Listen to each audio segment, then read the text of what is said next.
Bonjour, on se retrouve pour une autre vidéo qui n'a rien à voir avec toutes les autres. C'est pas du tout le même, on va dire, objectif. Là, c'est du bricolage.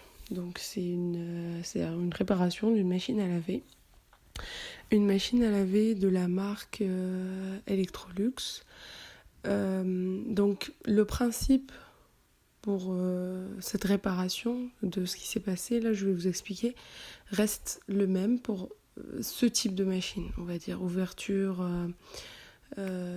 c'est pas un hublot, c'est une porte qui est juste au-dessus, comme on va voir sur la prochaine photo. Donc sur la prochaine photo, on voit bien l'ouverture. Il y a un numéro, si vous avez le même style de machine, la même marque, il y a un petit numéro juste à côté, au-dessus sur la porte en haut.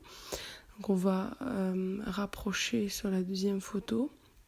Donc on le voit bien, EWT 1366HZW. Donc là c'est exactement le modèle que nous on a. Il a à peu près 5 ans et demi. Et c'est à ce moment-là que on peut remarquer des petites pannes. Donc là, nous, ce qu'on avait remarqué, c'est un bruit au moment du lavage, ou surtout de l'essorage, ou même au début c'était que l'essorage. Après, c'est devenu de pire en pire. Je vais vous expliquer qu'est-ce qu'on a fait, comment on a trouvé les pièces de rechange. On trouve pas mal de vidéos sur internet, certes, mais moi ce que j'ai pas trouvé, c'est que j'ai dû regarder, je sais pas, 5 ou 6 vidéos pour comprendre un petit peu. Et il y a des informations qui étaient manquantes. Donc c'est pour ça que je voulais rassembler un maximum d'informations sur une seule et même vidéo. Comme ça, les gens qui tombent dans le même problème que moi puissent trouver tout, enfin à peu près tout. Vous n'aurez pas forcément 100% parce que chaque cas est différent, mais voilà, en tout cas, j'ai essayé de partir de mon cas et puis de se dire il y aura peut-être des gens qui sont dans le même cas. Donc, revenons à cette machine. Donc là, la machine, elle est comme ça. Il y a une porte sur la partie supérieure. Ce qu'il faut savoir, c'est que sur une machine, en tout cas surtout, je pense toutes les marques, donc là on parle de Electrolux, il y a un numéro qui s'appelle un numéro de PNC. D'accord ? Donc vous allez voir, il y a une étiquette derrière votre machine, généralement. Donc cette étiquette, elle vous permet d'avoir ce numéro. Donc là, vous allez trouver par exemple cette étiquette, c'est pas l'étiquette que j'ai, mais ça peut être n'importe quelle étiquette. Donc là vous avez un numéro en haut à droite, PNC, qui commence par 9. Donc ce numéro, il faut l'avoir. Vous allez sur un site internet, d'accord ? Le site internet, c'est le site pièces de rechange sur lequel moi j'ai commandé mes pièces de rechange qui sont qui viennent de Electrolux, donc on peut pas se tromper. Donc c'est shop.electrolux.fr. Tout simplement, vous allez sur la première page d'accueil, vous arrivez sur cette page. Donc là, au milieu, vous avez un petit bandeau pièces de rechange et vous allez rentrer, j'ai mis un petit rectangle, où vous devez mettre votre PNC. Donc là, il faut mettre le PNC que vous avez relevé sur la petite étiquette. Et là, ça va vous afficher votre modèle et ça va vous afficher uniquement les pièces détachées compatibles avec votre modèle. Alors attention, si votre modèle est très vieux, je pense que vous ne trouverez pas de pièces de rechange. C'est ce que j'ai essayé. J'ai un autre modèle qui était beaucoup plus vieux et puis je n'ai pas trouvé les pièces de rechange. Donc généralement, ce qu'on dit, c'est que les fabricants, ils sont obligés de fabriquer les pièces de rechange pendant une dizaine d'années après la fin de production du modèle, mais au-delà, voilà. Ils sont pas obligés. Donc voilà, moi j'ai trouvé là le roulement. Pourquoi ? Ça c'était la pièce qui me manque. Alors, je vais arriver au diagnostic juste après, mais je vous montre juste comment faire une recherche de pièces détachées. Donc là, ça peut toujours servir votre numéro de PNC, savoir quelle pièce détachée il faut avoir. Alors, je vais juste dire une chose avant d'oublier. Les roulements de tambour, il y en a 2. Il y a gauche et droite. Donc alors, peut-être que ça peut paraître bête. Moi, quand j'ai voulu commander la pièce, pour moi, c'était gauche et droite de la machine. C'est-à-dire, on se met à la place de la machine, on dit, voilà, ça c'est la gauche de la machine, ça c'est la droite de la machine. En fait, pas du tout. Quand on dit gauche et droite, c'est quand vous êtes face à la machine, comme si vous êtes en train de l'ouvrir ou la remplir pour mettre le linge dedans. C'est ça, gauche et droite. C'est-à-dire là, gauche, vous allez voir, c'est celui que j'ai changé, mais c'est ma gauche quand je suis en face de la machine. Bon, moi, j'ai pas eu de problème parce que j'avais commandé les deux. On sait jamais s'il faut aussi changer de l'autre côté. Généralement quand ça s'use des deux côtés, mais là pour l'instant ça tient. Donc il n'y a pas eu de problème, j'ai juste vérifié et je me suis aperçue que c'était pas le bon côté. Donc ça c'est à savoir. Gauche et droite, c'est vraiment quand vous êtes en face de la machine. C'est pas comme quand on est dans une voiture, on dit gauche et droite de la voiture, c'est quand on est dedans. C'est-à-dire vraiment la gauche et la droite de la voiture. Alors là, c'est quand on est en face de la machine à laver, on dit gauche et droite. D'accord ?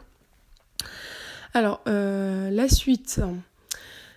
Donc, ça, c'est la machine. Là, c'est le bruit, il me semble. Voilà, j'ai juste vérifié que c'était la bonne partie de la vidéo. Donc, effectivement, vous allez entendre ce bruit. Donc, si vous avez le même bruit, ça veut dire que effectivement, vous avez le même problème. D'accord ? Je vous laisse écouter un petit peu le bruit pour comprendre à quoi ça ressemble.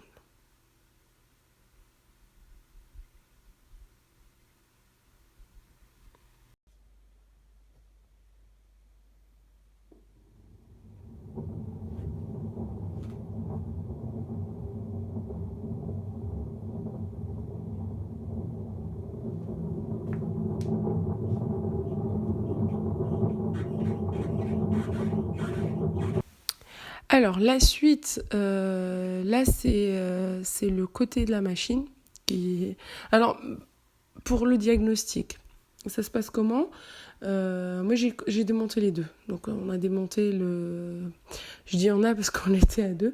Donc, on a démonté le côté droit et le côté gauche parce qu'on ne savait pas au départ d'où pourrait venir ce bruit. Je ne vous cache pas, c'est la première fois que je fais ça. Et voilà. Donc, c'est vous dire que c'est pas très compliqué. C'est quelque chose que vous pouvez faire facilement.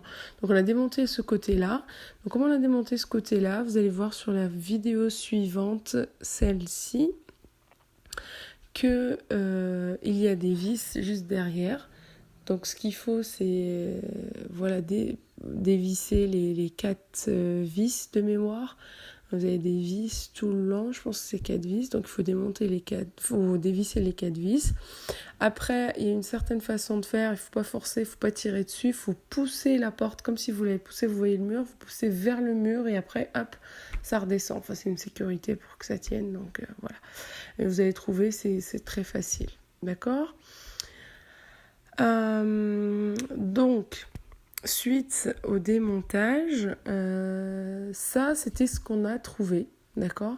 Donc, alors, la partie en ciment, là où il y a les 3 carrés gris, ça sert pour mettre du poids, parce qu'à l'essorage, ça peut tourner à plus de 1000 tours minute, donc il faut vraiment que ça soit lourd et stable, et 3 ou 7 kilos dans votre machine, ça suffit pas. Donc voilà, pour éviter que la machine s'envole, façon de parler. Donc du coup, on met ce genre de choses, d'accord ? Du coup, vous voyez la partie verte. Donc la partie verte, c'est votre roulement, c'est ce que vous recevez en tant que pièce détachée. Et à ce moment-là, vous voyez que c'est noir à l'intérieur, du diamètre intérieur de la partie verte, c'est un petit peu noir. Et ce que vous voyez sur le ciment, il y a une petite coulure juste en bas, un peu marron. Ça, ce n'est pas normal, d'accord ? Ça veut dire que votre roulement est en train de souffrir et qu'il y a, qu'il y ait du liquide qui est parti et qui est tombé dessus. d'accord ? Et déjà, vous allez voir, alors là, on le voit comme ça, c'est peut-être pas parlant, mais quand on a changé le roulement, vous allez voir la différence entre cette photo et la photo du nouveau roulement de tambour gauche. Ensuite, la suivante. Donc là, vous voyez, voilà, je vais montrer avec une flèche. Ça, c'est noir. Et puis, il y a une petite coulure que j'ai encerclée qui n'est pas normale. Donc ça, c'est d'une part. Par la suite, la photo suivante. Donc là, on part au démontage. Donc là, on a compris que c'était ça. Vous allez forcément voir ça, vous allez vous dire ok, je pense que c'est le roulement qui fait ce bruit là, ok, je remonte tout et je commande mon roulement. En 3 jours vous l'avez, vraiment 3 jours il est chez vous, entre le jour où vous commandez le jour où vous le recevez, c'est vraiment pas plus de 3 jours, c'est sérieux, il n'y a pas de problème là-dessus. Donc le démontage, c'est ça qui va être drôle parce que comme on était à 2, on n'a pas pu tout filmer. On était à 2 pour démonter, donc voilà. Donc là, vous voyez, là où j'ai mis la flèche verte, ça, c'est une vis à dévisser, tout simplement, avec une clé normale. Donc voilà, vous dévissez cette vis. Faut juste avoir un jeu de clés, mais je pense que ça, il n'y aura pas de souci. Si vous voyez votre roulement, vous avez des trous, ok ? Je vais vous expliquer à quoi ça sert et à quoi vous pouvez les utiliser. Et dessus, sur votre roulement, vous avez écrit open et close, mais vous avez des sens. C'est-à-dire il y a un sens pour dévisser, un sens pour visser. Bien sûr, on va viser le sens pour visser. Dévisser. Donc, l'idée, c'est de dévisser ça, sauf qu'il n'y a aucune clé, aucun outil. Moi, en tout cas, j'en ai pas trouvé, j'en ai pas vu. Et puis, il n'y a aucun intérêt à aller acheter un outil juste pour quelque chose que vous allez faire une fois tous les 5 ans ou peut-être juste une fois de votre vie. Donc, on va utiliser les moyens du bord. Donc, d'abord, on a testé la méthode et après, j'ai refilmé pour que vous puissiez un petit peu voir pour vous rendre compte. Donc, on a eu de la chance. Alors, soit vous avez des tournevis plats, un peu longs, d'accord ? Vous les insérez dans les trous, un de chaque côté, d'accord, en essayant, pas côte-côte bien sûr, un de chaque côté. Et entre les deux, vous mettez une barre métallique assez solide, d'un diamètre assez important pour que vous puissiez avoir de la force. Donc je vais vous expliquer pourquoi. Pourquoi j'ai dit à 2 ? Une seule personne qui fait les 2 opérations, c'est-à-dire qui met les 2 tournevis, les 2 tournevis et qui met la barre et qui tourne, ce n'était pas possible. Donc il faut 2 personnes en face du tambour qui mettent bien les vis et qui les fixent bien. Et puis une autre personne qui va venir mettre la barre de travers entre ces 2 vis-là et tourner.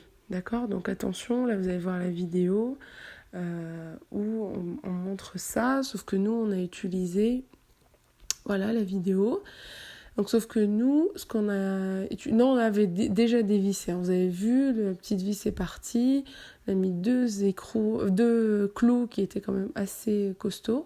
Et on a mis la petite... je vais la refaire, comme ça on peut bien voir. Donc voilà, je refais encore une deuxième fois. Donc voilà, et on met la barre de travers entre les deux. Et on tourne une fois. Et une fois on est arrivé au max... Voilà, on repositionne les 2 tournevis et on tourne et ainsi de suite jusqu'à ce que ça se dévisse. Et à la fin, vous dévissez à la main. Donc, la suite.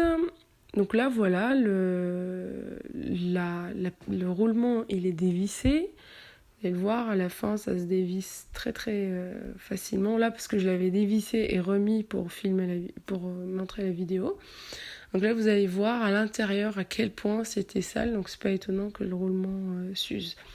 Donc là, on voit très bien l'intérieur. Donc attention, là, il faut tout nettoyer. Il faut vraiment toute la partie que vous voyez noire autour de la partie métallique, il faut la nettoyer. Donc, vous avez un joint à l'extérieur, noir, je ne sais pas si vous le devinez, mais vous allez voir les emplacements des autres joints. Il y a un autre joint à l'intérieur, mais avec la saleté, on n'arrive pas à le voir. D'accord, le calcaire et tout ça, on n'arrive pas à le voir. J'ai une vidéo qui va suivre, qui va vous montrer un petit peu qu'il y a un joint et il faudra l'enlever. Et comment l'enlever avec un... Bon, moi j'ai utilisé tournevis d'électricien, c'est pas ce qu'il y a de plus adapté, mais c'est au moins ça a enlevé le joint. D'accord? Donc il faut enlever le joint. Voilà, ça c'est le joint à enlever. Celui-là, hop.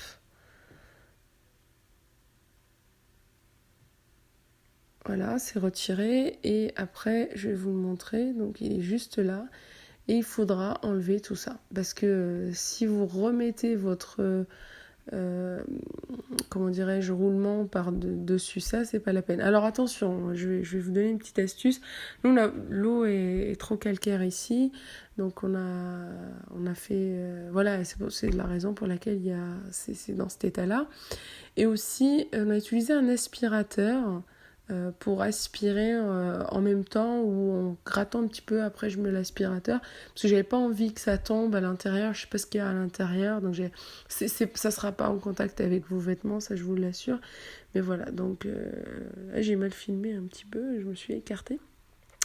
Du coup voilà, il faut enlever et puis nettoyer jusqu'à ce que ça soit nickel.